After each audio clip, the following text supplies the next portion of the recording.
Hey everybody, it's Jason Blaha here, and I had a subscriber ask a question which I thought was interesting in the comments yesterday. They asked, which is better for gaining size, the strict standing press or the push press? So let me put on my +5 out of weaponsmithing, work on skilling my crafting a little bit, and let's talk about this.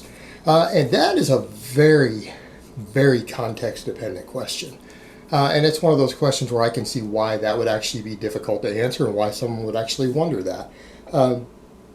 For those who don't know the difference, when we talk about the press or the strict standing press, we're talking about pressing a barbell off of your chest while standing with your knees locked, so you're not using leg drive to get it started. It doesn't mean you might not use other things such as a little bit of hip or even springing it off of your lats a bit, because if you have big lats, that's really easy to do. But you are generally speaking using the upper body to initiate the weight to get it moving. Whereas in a push press, you can use a heavier weight and you do like a quarter squat and you use leg drive to get the weight started and then you lock it out. So this gets tricky because a lot of people would say, well, normally wouldn't the eccentric overload of the push press give you more upper body mass? Because a lot of people worry about eccentrics for gaining size. They think that they're the magic key, and they really aren't. I personally think, even based on the data, that they're overrated.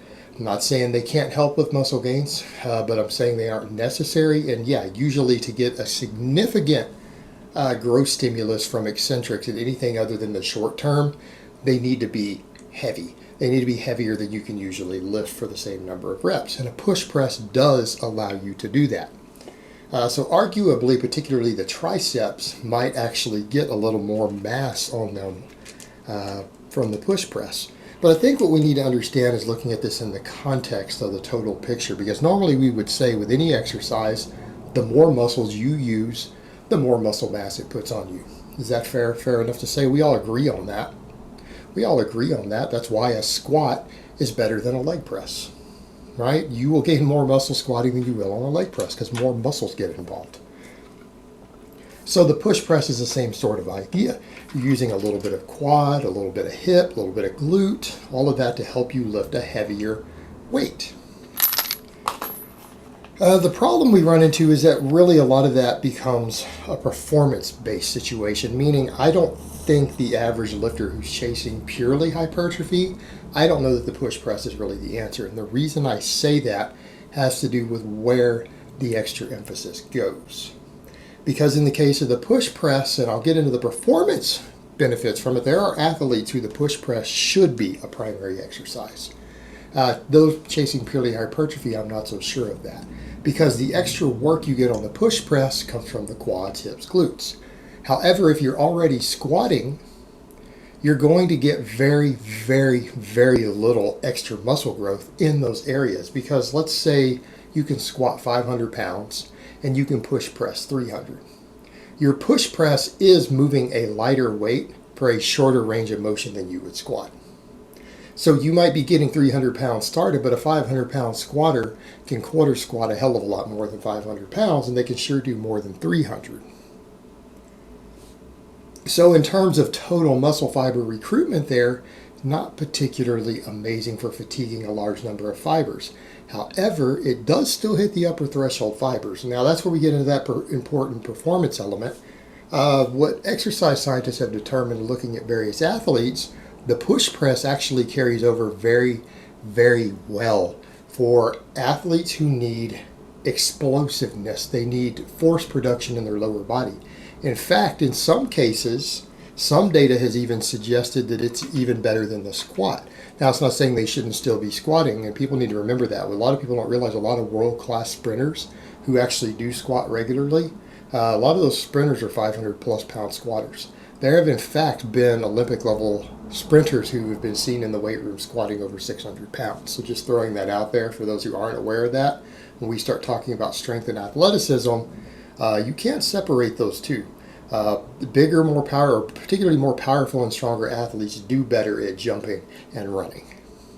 But the push press has been found to have extremely good carryover to jumping and sprinting. So in other words, someone who can push press a lot, they tend to be able to sprint a little faster, at least for the first few steps.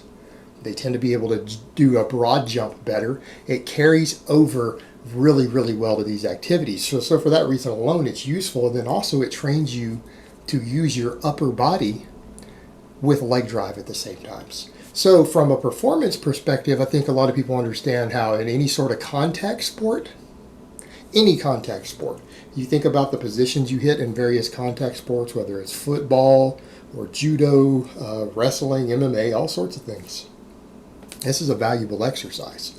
However, when it comes to where this load gets redistributed, the push press doesn't hit things like the upper chest and all aspects of the delt maybe quite as effectively as a similar perceived workload on the strict press.